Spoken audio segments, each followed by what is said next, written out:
तो इस कहानी के शुरू में हम एक फिशरमैन को देखते हैं, एक मछेरे को जो मछलियाँ पकड़ता है। वो समुद्र में अपना मछलियाँ पकड़ने वाला नेट फेंकता है। ये काम उसने आज से पहले भी कई मर्तबा किया था, लेकिन आज पता नहीं क्या हुआ, उसका नेट नीचे समुद्र में कहीं फंस गया, जिसे निकालने के लिए उसने समुद्र के अंदर जंप कर दी, लेकिन वो वापस नहीं आ पाया क्योंकि मछलियों के एक बहुत बड़े ग्रुप ने उसे घेर लिया था। यही जर्मनी में अब हम लाइट हाउस में बैठी चार्ली को देखते हैं, जिसे अचानक समुद्र से कुछ गलत सिग्नल मिलने पर वो अपने एक साथी के साथ समुद्र के अंदर जाती है, जहाँ उसे अपना मैरीन ट्रैकर एक फिशिंग नेट के अंदर फंसा दिखता है। और सीन यही से कट होकर अब कनाडा में शिफ्ट हो जाते हैं। यहाँ पर लियोन, जो कि व्हेल फिश के ऊपर रिसर्च करता है, वो समुद्र के किनारे आया है क्योंकि एक बहुत बड़ी जख्मी व्हेल उन्हें समुद्र के किनारे मरी हुई मिली है। लोकल फिशरमैन के मुताबिक इस व्हेल ने उनकी बोट के ऊपर हमला करने की कोशिश की थी और अपने आप को बचाने के चक्कर में ये व्हेल उनसे जख्मी हो गई। दोबारा जर्मनी के अंदर हम चार्ली को देखते हैं, जो अब समुद्र के अंदर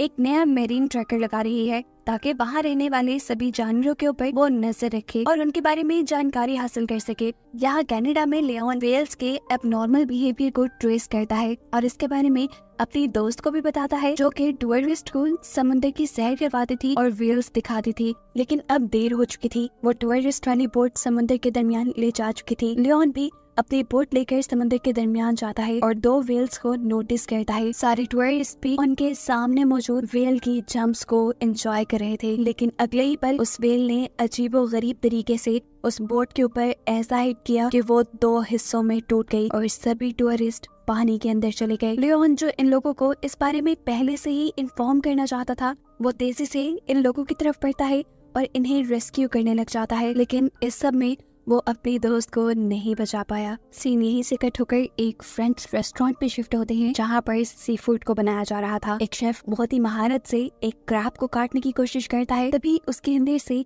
एक अजीब सा व्हाइट लिक्विड उछलकर उसके मुंह पे गिरा। शेफ अपना मुंह धोकर दोबारा काम शुरू कर देता है। शाम तक वो ऐसे ही काम करता रहा, लेकिन शाम के बाद उसकी हालत बिगड़ने लगी, यहाँ तक कि वो मर भी गया। इसी होटल में काम करने वाले दो और शेफ की हालत भी अजीब तरीके से बिगड़ गई, जिन्हें भी आईसीयू लेकर जाना पड़ा। कोई नहीं जानता था कि उनके साथ क्या हुआ। सभी इस रिसर्च में लग जाते हैं। साइंटिस्ट समुद्र की सतह से एक शिप के जरिए कुछ सैंपल्स कलेक्ट करते हैं। ये सैंपल्स आइस फॉर्म्स के थे, ऐसे कीड़ों के जो बर्फ में रहते हैं। ये कीड़े पहले कभी नहीं देखे गए थे।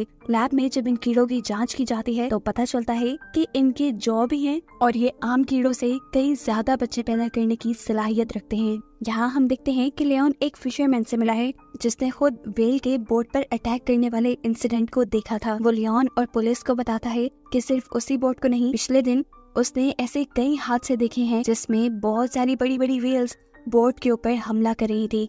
ये सुनकर लियोन बाहर निकलता है तो उसे वो शिप नजर आती है जिसे पहले रिसर्च के लिए समुद्र में भेजा गया था। इस मर्तबा शिप के निचले हिस्से से कुछ अजीब चीजें चिपकी हुई थी जो पहले कभी नहीं देखी गई थी। लियोन उन्हें रिसर्च के लिए भेज देता है और यहीं पर एक और शिप को भी अब समुद्र के बीचों बीच भेजा जाता है, जिसके जरिए एक सैंपलर को समुद्र की सतह तक भेजा जाता, जब वही अजीबोगरीब वॉर्म्स पैदा हो रहे थे जिनके ऊपर ये रिसर्च कर रहे हैं। लेकिन सैंपल कलेक्ट करने में ये लोग कामयाब नहीं हो पाए क्योंकि शिप में होने वाली खराबी की वजह से वहाँ एक बहुत बुरा धमाका हुआ था। शिप और शिप में बैठे हुए लोग बच तो गए, लेकिन अब वो बहुत ज्यादा डर चुके थे। यहाँ लैब के अंदर साइंटिस्ट पहले वाले पकड़े हुए वर्म्स के ऊपर ही रिसर्च करते हुए इस नतीजे तक पहुँचे हैं कि इन वर्म्स में कुछ बैक्टीरियाज भी हैं और ये लोग आइस यानी बर्फ को खाते हैं। ऐसे बर्फ को खाते खाते ये लोग समुद्र की कई गुना सतह के अंदर जा सकते हैं। अब जर्मनी में जहाँ चार्ली पहले भी लाइट हाउस में थी, उसी लाइट हाउस के अंदर हम बहुत सारे अलर्ट्स नोटिस करते हैं, जिसे देखकर चार्ली भी घबरा गई। इससे पहले वो कुछ कहती, हमें समुद्र के अंदर अजीब सा एक भंवर दिखाई देता है जो अपने ऊपर चलने वाली बोट को अपने अंदर ही ले गया। इसके फौरन बाद हमें एक शहर दिखाया गया जहाँ पे ब्रिज पे दो लोग खड़े हुए आपस में बातें कर रहे थे। लड़की अपने फ्रेंड के हाथ में पकड़ी हुई बुक उठाकर पानी में गिरा देती है। बुक के पानी में गिरते ही ये लोग एक अजीबोगरीब मंजर देखते हैं। एक ही वक्त में हजारों जेलीफिश समुद्र की सतह पर आ गई थी। यहाँ साइंस लैब के अंदर साइंटिस्ट अब उस बैक्टीरिया के ऊपर रिसर्च कर रही थी जो शेफ की बॉडी के ऊपर से इन्हें मिला था, यानी उस लिक्विड से मिला था जो क्रैब के अंदर से निकल कर उसके मुंह पे गिरा था। एक हैरान कर देने वाली बात इन्हें ये भी पता चलती है कि शेफ वाले हादसे के बाद कई लोग जिन्होंने उस रेस्टोरेंट को विजिट किया वो लोग भी या तो मारे गए या बुरी तरह बीमार हैं। यही हम देखते हैं कि लियोन भी साइंटिस्ट से कुछ परमिशन मांगने के लिए आया है। वो उस व्हेल की ऑटोप्सी करना चाहता था और देखना चाहता था कि कैसे पोल्यूशन और इर्द गिर्द का माहौल उनके अंदर को चेंज कर रहा है और उनके बिहेवियर को इतना खतरनाक बना रहा है कि वो लोगों के ऊपर हमला किए जा रहे हैं। बज़ाहिर तो लियोन को उस व्हेल के ऊपर से कुछ नहीं मिलता, लेकिन उस व्हेल के ब्रेन के अंदर से लियोन को एक अजीबोगरीब किस्म का सब्सटेंस मिलता है जिसे वो लैब में रिसर्च के लिए भेज देता है। यही साइंटिस्ट को खबर मिलती है कि पेट्रोल पंप पे भी एक बंदा अजीबोगरीब तरीके से मर गया। उसकी अचानक की मौत इन सबको परेशान कर गई थी। रिसर्च करने पे पता चला कि वो भी उसी बैक्टीरिया से इन्फेक्टेड था जिससे शेफ इन्फेक्टेड थे। इसकी मौत के बाद साइंटिस्ट ने रिसर्च की और अंदाजा लगाया कि अब वो बैक्टीरिया उस रेस्टोरेंट के वाटर सप्लाई सिस्टम के जरिए फैल रहा है। यहाँ लियोन को भी इस चीज की खबर मिलती है कि दुनिया के कई हिस्सों में यानी समुद्र की कई अलग-अलग जगह पर व्हेल्स ने शिप्स के ऊपर अटैक किया है। ये बात उसके लिए हैरान कर देने वाली थी। लियोन मैप पे दिखाई गई सारी जगहों को एक लाइन के जरिए मैच करता है और फिर एक पैटर्न बनने पे वो अंदाजा लगाता है कि ये व्हेल्स माइग्रेशन कर रही थी और माइग्रेशन करते हुए ही इनके अंदर अजीबोगरीब बिहेवियर पैदा हुए। लियोन इन चीजों की वजह जानने में देर नहीं लगाना चाहता था, इसीलिए वो खुद एक कैमरा लेकर पानी के अंदर जंप कर देता है। उसका मिशन था समुद्र की गहराइयों में सोती हुई व्हेल्स के ऊपर कैमरा लगाना, जो लगाने में वो कामयाब भी हो जाता है। दूसरी तरफ हमें पता चलता है कि जापान के लोगों को भी समुद्र की सतह से ऐसे ही बैक्टीरिया और वर्म मिले थे जिनके ऊपर लियोन की टीम रिसर्च कर रही थी, लेकिन उसके बारे में उन्होंने दुनिया वालों को नहीं बताया। यार लियोन की टीम लियोन के व्हेल के ऊपर लगाए गए कैमरा के जरिए ये देख पाते हैं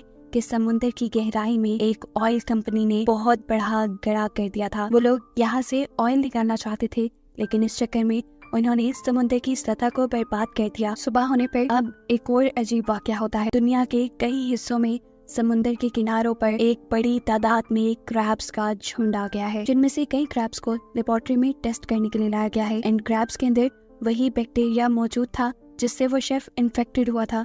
ये लोग उस बैक्टीरिया को टेस्ट करते हैं और इन्हें मालूम होता है कि ये बैक्टीरिया ब्लड सेल को सबसे जल्दी अब्सॉर्ब करते हैं। जर्मनी में अब लाइट हाउस के अंदर चार्ली को समुद्र से अजीबोगरीब आवाजें आ रही थी, जो उसने रिकॉर्ड भी की और उसे लेबोरेटरी में भी भेजा टेस्ट करने के लिए। लेकिन यहाँ पर ऑफिशियल्स ने इन आवाजों पे ज्यादा गौर नहीं किया, ये कहते हुए कि ये सिर्फ रैंडम शोर है। लेकिन फिर जब ऐसी ही आवाजों की खबर साइंटिस्ट को एक दो जगह से और मिली, तो फिर उन्होंने चार्ली के पास कुछ रिसर्च करने की इक्विपमेंट्स और एक पूरी टीम भेजी। इससे पहले कि ये लोग यहाँ रिसर्च शुरू कर पाते, इन्हें एक इमरजेंसी मैसेज मिलता है इस जगह को फौरन खाली करने का, क्योंकि समुद्र में एक खौफनाक सुनामी आने वाला था। रुकने का 1 मिनट भी नहीं था। ये लोग जल्दी से चार्ली के साथ हेलीकॉप्टर में बैठ के यहाँ से निकल जाते हैं और फिर दूसरी तरफ हमें एक प्रेस कॉन्फ्रेंस दिखाई जाती है जिसमें लोगों को अब उस बैक्टीरिया के बारे में बताया जा रहा था जो तेजी से समुद्र से लोगों को मिला था और पानी के जरिए यानी वाटर सप्लाई के जरिए वो फैल रहा था। और यही बैक्टीरिया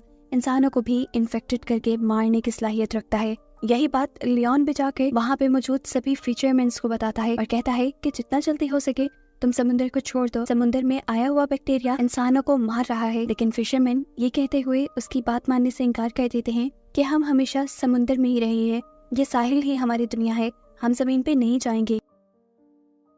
इस सब के बाद हमें साइंटिस्ट की एक मीटिंग दिखाई जाती है जहाँ पर बहुत सारे साइंटिस्ट इसी वाकये के ऊपर रिसर्च कर रहे थे और सोच रहे थे कि ऐसा कैसे हो सकता है कि एकदम से एक बैक्टीरिया पैदा हो और वो इतना जल्दी फैलने लग जाए। कुछ साइंटिस्ट का ख्याल था कि ये बैक्टीरिया जानबूझ के किसी और का फैलाया गया है, लेकिन कुछ इस बात को मानने के लिए तैयार नहीं थे। फिर अपनी इस मीटिंग के बाद ये लोग अब गवर्नमेंट ऑफिशियल से मीटिंग करते हैं और उन्हें बताते हैं कि समुद्र में पैदा होने वाला एक बैक्टीरिया पूरी ही मैरीन लाइफ को इफेक्ट कर चुका है, यानी समुद्र में रहने वाले सभी जानवरों के ऊपर हमला कर चुका है।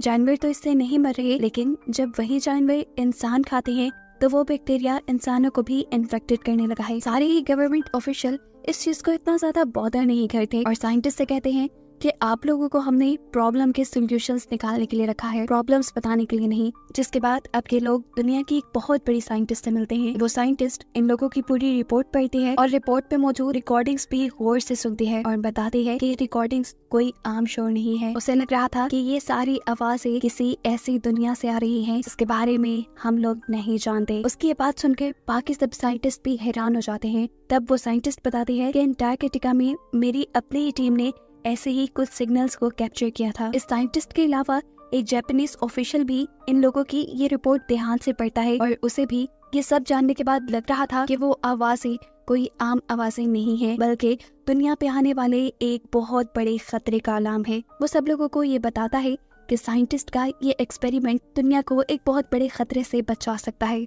यहाँ पर सभी साइंटिस्ट बैठे हुए मीटिंग कर रहे थे और ये डिस्कस कर रहे थे कि आखिर इन आवाजों का अंजाम क्या हो सकता है, इनके ऊपर कौन से खतरे आ सकते हैं और उनसे बचा कैसे जा सकता है। अब साइंटिस्ट को जो कुछ भी करना था वो आर्कटिक ओशन पे जाकर करना था, इसीलिए सब अपने घर वालों से आखिरी बार मिलते हैं और अपना सफर शुरू कर देते हैं। साइंटिस्ट की कैलकुलेशन के मुताबिक सबसे ज्यादा बैक्टीरिया अंटार्कटिका की एक वैली में है और ये भी हो सकता है कि शायद ये सारे ऑर्गेनिजम्स और ये सारे बैक्टीरिया वहाँ पे हजारों साल पहले से ही रह रहे हों और बर्फ में जमे हुए हो, ऐसे किसी को उनके बारे में पता न चला हो। ये लोग सफर पे निकल चुके थे, सभी एक शिप पे थे और सभी अपनी ड्यूटी अच्छे से कर रहे थे। एक रिपोर्टर भी इनकी शिप पे मौजूद थी जो हर किसी का एक छोटा छोटा इंटरव्यू ले रही थी। एकदम से शिप किसी ऐसी जगह से गुजरती है कि शिप के अंदर के सारे सिग्नल्स 1 मिनट के लिए इंटरप्ट हो जाते हैं और ऐसा होते ही सारे साइंटिस्ट अलर्ट हो जाते हैं। ये जानते थे कि अब इन्हें एक ऐसा सिग्नल मिलने वाला है जो हो सकता है उसी मिस्टीरियस ऑर्गेनिज्म ने भेजा हो जिस पे रिसर्च करना चाहते हैं।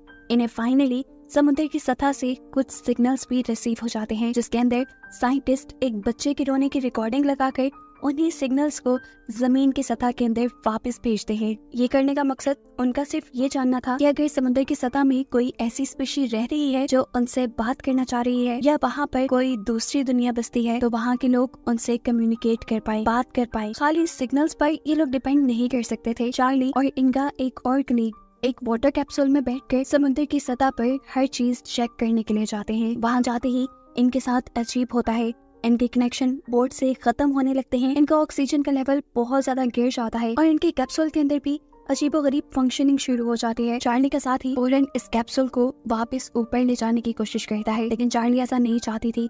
वो अपने कैप्सूल की लाइट्स बंद कर देती है और उसे यहाँ पर कुछ चमकता हुआ दिखाई देता है, जिसके बाद ये लोग अपने कैप्सूल को लेकर वापस बोर्ड की तरफ आ जाते हैं। बोर्ड के नीचे एक छोटा सा कंपार्टमेंट खुलता है और कैप्सूल इनकी बोर्ड के अंदर आ जाता है। जहाँ जाने पर अब सब लोग उनसे पूछते हैं कि नीचे आप लोगों ने क्या देखा। चार्ली का साथी बताता है कि उसने नीचे कुछ नहीं देखा, जबकि चार्ली कह रही थी कि उसने नीचे बहुत सी चमकती हुई रोशनी देखी है।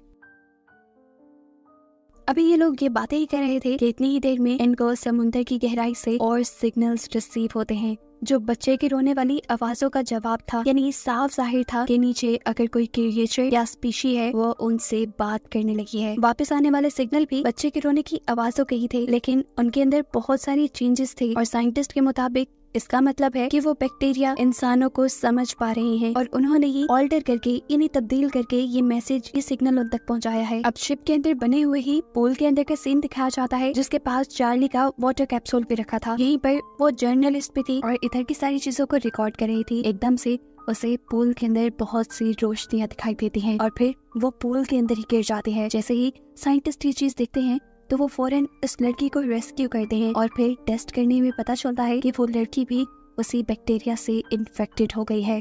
और जब ये हुआ था तब एक और मर्तबा शिप के सभी सिग्नल्स इंटरप्ट हो गए थे। इन सारे सिग्नल्स इंटरप्शन के बाद उन्हें दोबारा समुद्र के अंदर रहने वाले उन स्पीशीज, उन बैक्टीरियाज की तरफ से एक मैसेज रिसीव हुआ था और साइंटिस्ट के मुताबिक इस मर्तबा ये मैसेज समुद्र की गहराई से नहीं बल्कि उनकी शिप के अंदर से उन्हें रिसीव हुआ है। यहाँ साइंटिस्ट भी जर्नलिस्ट लड़की के इलाज में लगे हुए थे, जहाँ वो लोग अब उस लड़की के स्पाइनल कॉर्ड का फ्लूइड निकालते हैं और उसे टेस्ट करते हैं। टेस्ट करने पर उन्हें पता चलता है कि उसके स्पाइनल कॉर्ड का फ्लूइड बिल्कुल वैसा ही हो गया है जैसा फ्लूइड समुद्र में रहने वाले जानवरों के अंदर पाया जाने लगा था। साफ मतलब था कि उन बैक्टीरिया ने बहुत जल्दी उसके स्पाइनल कॉर्ड के फ्लूइड को बदल दिया। डॉक्टर की ये बात सुनते ही अब चार्ली भी उन्हें सच बता देती है कि जिस वाटर कैप्सूल के जरिए ये समुद्र के नीचे गहराइयों में गए थे उस वाटर कैप्सूल के ऊपर उसे बहुत सी रोशनी नजर आई थी और हो सकता है ये वही बैक्टीरियाज हों जो उन्हीं के वाटर कैप्सूल के जरिए उनकी शिप में आ गए हों, जिसके बारे में चार्ली का साथ ही इनकार कर रहा था। इस टाइम अब इन्हें समुद्र की सतह से एक और सिग्नल रिसीव होता है। ये एक ऑडियो फुटेज थी जिसमें समुद्र के एक बहुत बड़े हिस्से को दिखाया जा रहा था और कुछ इंसानों को दिखाया जा रहा था। जब सब लोग उन सिग्नल्स को देखने में लगे हुए थे, चार्ली पूल के पास खड़ी थी, जिस पूल के अंदर अब बहुत सारी लाइट्स चार्ली को देखने को मिल रही थी और वो सभी लाइट्स मिलकर अजीबोगरीब शेप्स बन रही थी। यहाँ पर अब वो जापानीज ऑफिशियल जिन्होंने इन लोगों को इस रिसर्च की परमिशन दी थी वो भी हेलीकॉप्टर के जरिए इनकी बोट पे आते हैं, जहाँ वो साइंटिस्ट का सारा किया हुआ वर्क देखते हैं और इस सारे मामले को समझने की कोशिश करते हैं। साइंटिस्ट ने हर चीज के रिजल्ट को फाइंड करते हुए एक थ्योरी बनाई थी, जिसके मुताबिक जमीन के नीचे रहने वाले वो सारे बैक्टीरियाज असल में एक कम्युनिटी है, किसी किस्म की स्पीशी है वो, जो इंसानों से भी हजारों साल पहले से यहाँ समुंदर की सतह में रह रही है। और वो लोग नहीं चाहते कि समुंदर में पोल्यूशन फैलाकर समुंदर को खराब किया जाए। उनका समुंदर के अंदर ये सारे बैक्टीरिया फैलाने का मकसद सिर्फ यही है कि इंसान समुंदर को छोड़कर जरा दूर हो जाए और इस समुंदर को उनके लिए खाली कर दे, इसमें पोल्यूशन ना फैलाए। लेकिन ये कैसे मुमकिन था कि इंसान अपने सारे वाटर रिसोर्सेज को किसी दूसरी स्पीशी के हवाले कर देते। जापानीज प्रेसिडेंट भी इन लोगों से वो सवाल करता है, तब साइंटिस्ट जवाब देते हैं कि वो स्पीशी काफी टाइम से हमारे सिग्नल्स को आंसर कर रही है, मतलब वो हमसे बात करना चाहती है और हमारी बात को समझना चाहती है। ये मुमकिन है कि हम उनके साथ कोई ना कोई मुआहिदा कर लें, यानी सारे मसलों का हल निकाल लें। अभी ये लोग ये बात कर ही रहे थे कि वहाँ दूसरी साइंटिस्ट एक ऐसा केमिकल बना लेती है जिसके जरिए इन बैक्टीरियाज को मारा जा सकता है। ये लोग ये केमिकल पूरे समुंदर में भी डाल सकते थे, लेकिन इनका हेड साइंटिस्ट ऐसा करने से मना कर देता है। समुंदर में डालना तो इस केमिकल को दूर की बात, वो इस केमिकल को शिप के पूल में डालने के हक में भी नहीं था। लेकिन फिर ज्यादा लोग ये फैसला करते हैं कि वो ये एक्सपेरिमेंट करके देखेंगे। सभी लोग शिप के पूल के पास खड़े हो जाते हैं और फिर उस केमिकल को उस पूल के अंदर डाला जाता है। देखते ही देखते वहाँ पानी में एक अजीब सा उभार आ जाता है। एक जोरदार चीख इन सबको सुनाई देती है, जिसकी वजह से शिप के सभी कांच की चीजें टूट जाती हैं। शिप के सारे फंक्शंस काम करना बंद कर देते हैं, यहाँ तक कि मशीनरी भी। और ऐसे ये लोग समुंदर के अंदर फंस जाते हैं। ये लोग अब यहाँ से जल्द निकलना चाहते थे, लेकिन तभी इन्हें पता चला कि अजीब तरीके से इनके इर्द गिर्द मौजूद बर्फ बहुत तेजी से इनकी शिप के करीब आकर उसे कैप्चर कर रही है। बाहर निकलकर ये लोग देखते हैं तो इनकी शिप के नीचे ब्लू कलर की लाइट नजर आ रही थी, जो इनकी शिप को खींचकर किसी दूसरी जगह ले जा रही थी। शिप के कैप्टन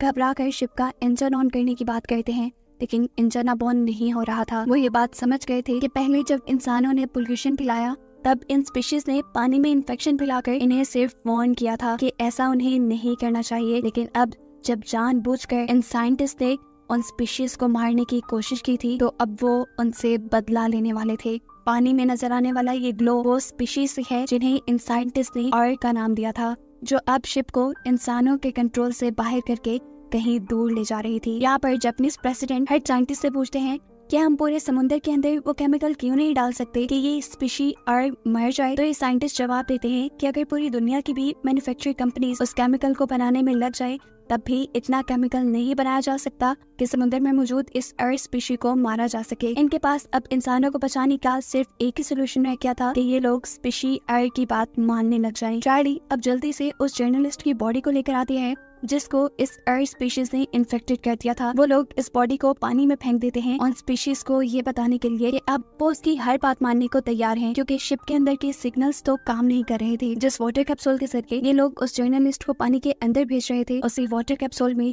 चार्ली खुद भी बैठ जाती है और फिर एक ऐसा लिक्विड अपने दिल के अंदर इंजेक्ट करती है, जो लिक्विड इन स्पीशी की फैलाई इन्फेक्शन से बना था। ऐसा करने के बाद उसने अपने कैप्सूल के दरवाजे खोल दिए। वो नहीं जानती थी कि अब उसके साथ क्या होगा। उसके दरवाजा खोलते ही वो पानी के अंदर तैरने लगी और दूसरी तरफ इन स्पीशीज ने उनकी बोट को छोड़ दिया। बोट के इर्द गिर्द आए सभी बर्फ के टीले बोट से दूर हो गए और समुद्र के अंदर हमें चार्ली को दिखाया गया, जिसको लाइट्स ने अपने अंदर ऐसे कवर किया हुआ था जैसे वो उसका ख्याल कर रहे हों। जिसके बाद अब अगले सीन में हमें चार्ली को समुद्र के किनारे पे दिखाया जाता है। वो अभी भी जिंदा है और उसकी आंखें खुलने पर उसकी आंखें बिल्कुल उन्हीं स्पीशीज की तरह चमक रही हैं। मतलब चार्ली अपने मकसद में कामयाब हो चुकी है, उसने उन स्पीशीज के साथ दोस्ती कर ली है। और बस यही दिखाते हुए ये सीरीज यहाँ खत्म हो जाती है।